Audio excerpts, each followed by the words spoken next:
Hello my dear student, कैसे आप सब लोग। स्वागत है आपका अपने चैनल संतोष दांगी इंग्लिश पर। आज हम प्यारे बच्चों आपको हाफ ईयरली एग्जामिनेशन यानी कि अर्धवार्षिक परीक्षा 2022-23 कक्षा 9वीं की जो संस्कृत सब्जेक्ट है उस संस्कृत सब्जेक्ट का फुल सॉल्यूशन आपको 100% सॉल्यूशन इस चैनल पर प्रोवाइड करवाऊंगा। ठीक है, आप आज का यहाँ पर आपका 75 नंबर का पेपर आया था, 3 घंटे जिसमें टाइम था।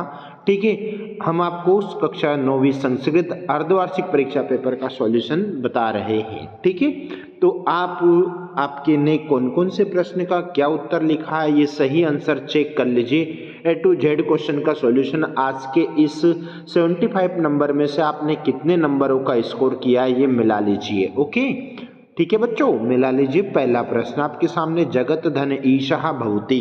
ठीक है, इसमें सही कौन सा होगा, तो सा वाला ऑप्शन आपका करेक्ट हो जाएगा, जगदीश। उसके बाद में दूसरा प्रश्न, मनोरथ में आपको संधि बताना है बच्चों, तो मनः धन रतः आपका द वाला ऑप्शन से सही हो जाएगा। तीसरा देख लें, हिमालय इत्यस्मिन् पदे संधि अस्ति, तो हिमालय में बच्चों आपकी जो संधि रहेगी ना वो संधि हो जाएगी आपका हिम धन आले। कौन सी हो जाएगी, हिम धन आले, तो क्या हो जाएगी, दीर्घ संधि हो जाएगी बच्चों। कौन सी हो जाएगी, दीर्घ संधि हो जाएगी। वृद्धि संधि उदाहरणम पदे का संधि अस्ति, वृद्धि संधि का उदाहरण कौन सा है, तो वृद्धि संधि का उदाहरण आपका सदैव है बच्चों। आगे बढ़ जाइए, नमस्ते, नमस्ते में आपका कौन सी संधि है, तो नमः धन ते, नमः धन ते विसर्ग संधि है। कौन सी है, विसर्ग संधि हो जाएगी आपकी। आगे देखें, अधोलिखित अवयव से अवयव पद अस्ति, अवयव बताना है तो प्यारे बच्चों अत्र शब्द आपका क्या हो जाएगा, अवयव शब्द हो जाएगा। प्रश्न क्रमांक 2 में आपको बताना है कि पठति में कौन सी धातु है। पहला प्रश्न, तो पठ आपकी धातु है, पहले में आ जाएगा सर, क्या आ जाएगा, पठ आ जाएगा। ठीक है, यानी कि पहला वाला ऑप्शंस। दूसरे में क्या बताना है, गच्छामि में कौन सा लकार है, तो गच्छामि में आपका लट लकार हो जाएगा, यानी कि दूसरे में लट। तीसरा देख लो बच्चों, लोट लकार से उदाहरण अस्ति, तो वदतु, पहला वाला ऑप्शन से इसमें भी करेक्ट हो जाएगा। क्या जाएगा, वदतु, वदतु आपका सही आंसर हो जाएगा। नेक्स्ट देख लीजिए, हसामी में आपको वचन बताना है, तो हसामी में कौन सा वचन हो जाएगा, एक वचन हो जाएगा आपका। फिर उपसर्ग बताना है, तो थोड़ा यहाँ गलत छपा है बच्चों, प्रा नहीं होता है, वो प्रा उपसर्ग है, तो ये वाला करेक्ट। यदि आप ये भी लिखते हो तो सही है, यानी कि प्रा हमारा उपसर्ग है। ओके, तो प्रा उसका ऑप्शन हो जाएगा। फिर त्वा प्रत्यय से उदाहरणम अस्ति, तो यहाँ पर आपको जो पठित हुआ शब्द है ना बच्चों, इसमें कृत्वा प्रत्यय का उदाहरण है। ये कौन से प्रत्यय का, कृत्वा प्रत्यय का उदाहरण है, तो आपका पहला वाला ऑप्शन से सही हो जाएगा। ठीक है, आप एमपी बोर्ड की किसी भी एग्जाम की तैयारी कर रहे हैं तो प्यारे बच्चों आप चैनल को सब्सक्राइब करो, लाइक करो, दोस्तों में शेयर करो, क्योंकि यहाँ पर इस चैनल के माध्यम से आपको जितने भी सारी A to Z एग्जाम के फुल सॉल्यूशन चैनल के माध्यम से आप तक हम पहुँचाते हैं। ठीक है, तो आप प्लीज प्लीज प्लीज सब्सक्राइब करना ना भूलें। ठीक है, चलो देखते हैं नेक्स्ट क्वेश्चन। प्रश्न क्रमांक 3, महान चासु पुरुषः में बताना है आपको, तो महान चासु पुरुष, चलो हम बता देते हैं आपको, महापुरुष होगा। दूसरा देख लीजिए, पंचवटी, 5 वटों का समूह, पंचानाम वटानाम समाहारा, पंचानाम वटानाम समाहारा। पित्रो, माता चा पिता चा, माता चा पिता चा, द्वंद्व समास। राज्ञः पुरुष, राजा का पुत्र यानी तत्पुरुष समास। राजपुत्र, शक्तिमंती क्रम में शक्ति के अनुसार अव्ययभाव समास, यथा शक्ति। पीतमंबरम यशसः पीताम्बर, बहुव्रीहि समास। ओके बच्चों, ये हमने आपको सही जोड़ी बताया है।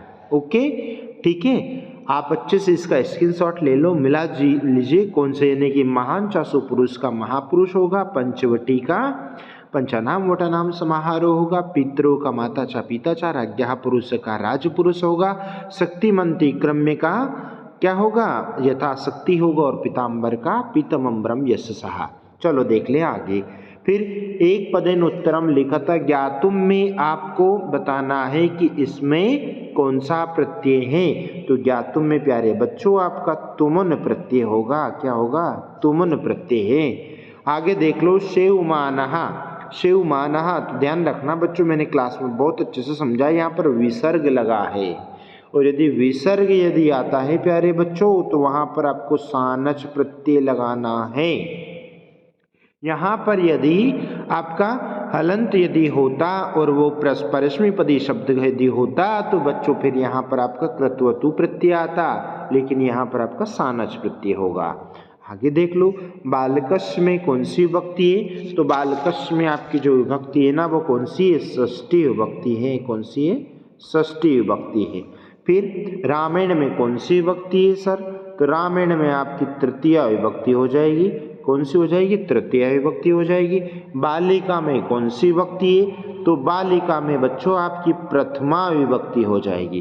कौन सी हो जाएगी? प्रथमा। उसके बाद में माता काम आदेशत, माता ने किसको आदेश दिया था? तो वो दिया था पुत्रिम को, तो आ जाएगा आपका पुत्रिम। ठीक है, करेक्ट आंसर हो जाएगा आपका पुत्रिम। फिर बताना है अपन को आम और ना बताना है, तो चलो ये भी बता देते हैं आम और ना, कहाँ पर आम आएगा और कहाँ पर ना आएगा। तो पहला जो क्वेश्चन है आपका जिसमें क्या आया है? जिसमें आया है आम्रम। तो आम्रम में बताना है बच्चों कि आम्रम का पर्याय रसालम होता है क्या? बिल्कुल होता है सर। तो यहाँ पर लिख दो आम, लिख दो आप। ठीक है, पहले का आम आ जाएगा। दूसरा वीरत का पर्याय रतविहीन होता है क्या? तो बिल्कुल होता है, यानी कि दूसरे में भी बच्चों आपका क्या आ जाएगा? दूसरे में भी आम आ जाएगा। तीसरा देख लो, तीसरा नदी का पर्याय सरिता होता है क्या? बिल्कुल होता है सर। तो ये यहाँ पर भी आम लगा दो। फिर चौथा सुख का विलोम दुख होता है, तो हाँ जी सर ये भी सही है, तो यहाँ भी आम लगा दो। फिर रात्रि का विलोम दिन होता है क्या? तो जी हाँ सर ये भी सही है, यानी कि होता है। फिर ना अध का विलोम उधर्व होता है क्या? नहीं नहीं सर यहाँ गलत हो गया। ये लास्ट वाला में आपको ना, बाकी के सभी ऊपर वाले में बच्चों क्या करना है? सब में आपको आम लगाना था और एक में आपको लास्ट वाले में ना करना था। बस इतनी सी बड़ी बात जिसमें आपका पेपर हो जाता। ये जो एक पद वाले एक वाक्य वाले उत्तर है ना बच्चों, ये मैं ऑलरेडी आपको बहुत अच्छे से इसके सॉल्यूशन बता चुका हूँ, इसलिए आप वहाँ से बुक से आपके इसके आंसर मिला लीजिएगा। ठीक है, ताकि हमारा समय बच जाए और हमारा वीडियो अधिक लंबा ना हो। फिर उसके बाद में प्रश्न क्रमांक 3 में क्या करना था आपको? प्रश्न क्रमांक 3 में आपको श्लोक लिखना था, तो यहाँ पर 2 श्लोक लिखना था। ठीक है, अच्छा यूँ या आप बच्चों यदि यूँ सोचते हो कि ये वाले जो प्रश्न है ना इसमें क्या करना था? इसमें प्रश्न का निर्माण करना था, प्रश्न बनाना था, और इसमें आपको आपकी पाठ के अनुसार किसने क्या कहा वो उत्तर यहाँ पर देना था। चलो प्रश्न क्रमांक 14 देख लें। तो इसका आपको यहाँ पर क्या करना था? शुद्ध वाक्य को शुद्ध में चेंज करना था। तो श्री गणेशाय नमः, श्री गणेशाय नमः, श्री गणेशाय नमः, श्री गणेशाय नमः। पहले का उत्तर श्री गणेशाय नमः हो जाएगा। दूसरा क्या होगा बच्चों? तो दूसरा हो जाएगा आपका सैनिकः, सैनिकः अश्व, सैनिकः अश्वपतति, अश्वपतति। ठीक है, यदि आप यहाँ पर हाँ ठीक है, सैनिकः अश्वपतति। फिर अहम फलम खादति, तो ये का यही रहेगा, हम फलम खादति यही रहेगा। ठीक है, आगे बढ़ जाओ। सर ये 15वां नंबर का जो प्रश्न है ना बच्चों, आपको थोड़ा समझ दिक्कत तो आई होगी इसमें, कि ये जो पाठ के जो प्रश्न उठाए ना, ये प्रश्न पूरे पाठ के अंदर से उठा लिया है, लेकिन फिर भी हम आपको चलो बता देते हैं आंसर। पहला प्रश्न लोभाविष्टा विहिताम ग्रहितवतो, तो पहले में आ जाएगा आपका मंजूषाम आ जाएगा, मंजूषाम। पहले में क्या आ जाएगा आपका? मंजूषाम आ जाएगा, पहले में मंजूषाम आ जाएगा। दूसरा में आपको क्या आ जाएगा? यानी कि तदनंतम सहा पर्यत्यजातः, तो दूसरे में जो आपका जो आ जाएगा ना वो क्या आएगा?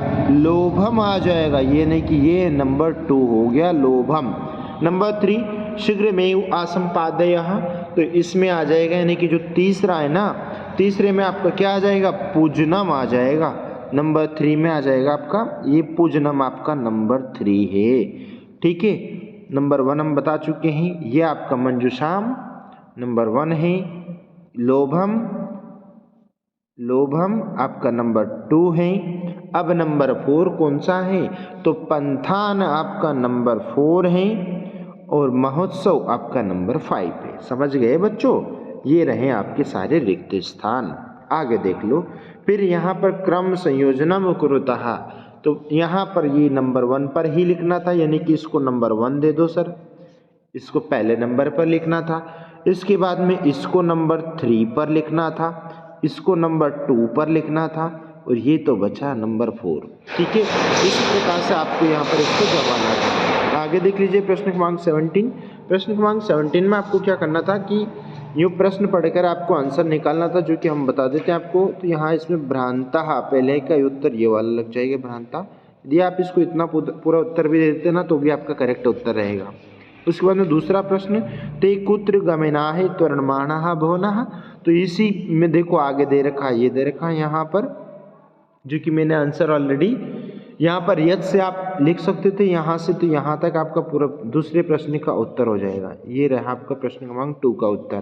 प्रश्न क्रमांक 3, भूया क्रुद्धस्य कस्य मूर्खम द्रष्टुम नैव इच्छामि, देखो यहाँ उपाध्यायस्य, कस्य के स्थान पर क्या लिखना था, उपाध्यायस्य वर्ड लिखना था ओनली। चलो ठीक है, इसका ओवर वाला देख लीजिए। पहला प्रश्न, तदा खिन्नो बालका एते पक्षिणो केशु, तो यहाँ पर केशु के स्थान पर आपको क्या लिखना था, ये जो केशु वर्ड है ना, इसको हटाना था और इसके स्थान पर मानुशेषु वर्ड है, ये वाला वर्ड है, यानी पहले का उत्तर है ये। उसके बाद में दूसरे का उत्तर देख लीजिए, तो कम हटाकर, ये वाला शब्द कम हटाकर उसके स्थान पर आपको स्वानम लिखना था, यानी कि ये वाला वर्ड आपको दूसरा हो गया। ठीक है, श्वानम। तीसरे में क्या करना था आपको, का शब्द हटाकर क्या कहा था उसने, तो इसमें बालहा, यानी कि का के स्थान पर आपको क्या लिखना था, बालहा। ठीक है, बालहा शब्द आपका यहाँ पर आ जाए। ये तीनों आपके उत्तर रहे। आगे देख लीजिए नेक्स्ट क्वेश्चन नंबर 18। तो 18 में भी आपका बहुत ईजी है, यानी कि यत्नेन किम संरक्षेदः, तो किम के स्थान पर आपको यहाँ पर लिखना था, क्या लिखना था, वृत्तम आ जाएगा आपका, यानी कि पहले का उत्तर हो गया। चलो हम नंबर डाल देते हैं, और ये सेकंड वाले में ये वाला किम हटाना था, उसके स्थान पर वीत में थी, ये इतना आपका दूसरा उत्तर हो गया। फिर तीसरा उत्तर में अक्षीणो आ जाएगा आपका, अक्षीणो आपका तीसरा उत्तर हो गया। ठीक है, आगे देख लीजिए, इसका ओवर यदि आपने किया है तो ओवर वाला आंसर भी देख लीजिए। यहाँ पर सर्वे जनता कथम तुष्यन्ति, तो यहाँ पर पहला जो प्रश्न है उसमें आपको क्या करना था, यानी कि पहले में आपको प्रिय वाक्य प्रदान है, इतना आपको नंबर 1 में आंसर देना था। नंबर 2 में क्या करना था आपको कि नंबर 2 में आपको किम के स्थान पर कुछ नहीं, तदेव लिखना था। तदेव, तदेव में कौन सी संधि है बताइए, वृद्धि संधि है। ठीक है, तो तदेव, तो तदेव यहाँ पर लिखना था। तीसरा देख लीजिए, तीसरे का उत्तर, यानी कि कुत्र के स्थान पर आपको लिखना था वचने, क्या लिखना था, ये वाला वर्ड लिखना था वचने, तीसरे के स्थान पर। फिर उसके बाद में देख लो यहाँ पर अहम, अहम का अस्मि, तो जल्दी जल्दी से इसके आंसर लगाते जाइए, यानी कि इतना आपको नंबर 1 में लिखना था। नंबर 2 में आपको क्या करना था, तो नंबर 2 जो आपका आंसर जो रहा ना, उसमें बाल्य लिखना था आपको, यानी कि जो नंबर 2 है, नंबर 2 में कदा के स्थान पर आपको लिखना था बाल्य, लिख देते हम बाल्य। ठीक है, ये नंबर 2 में रहेगा। नंबर 3 में क्या करना था, तो नंबर 3 वाला आंसर भी हम दे देते हैं आपको यहाँ पर, सर्वे, ये इतना नंबर 3 का उत्तर होगा।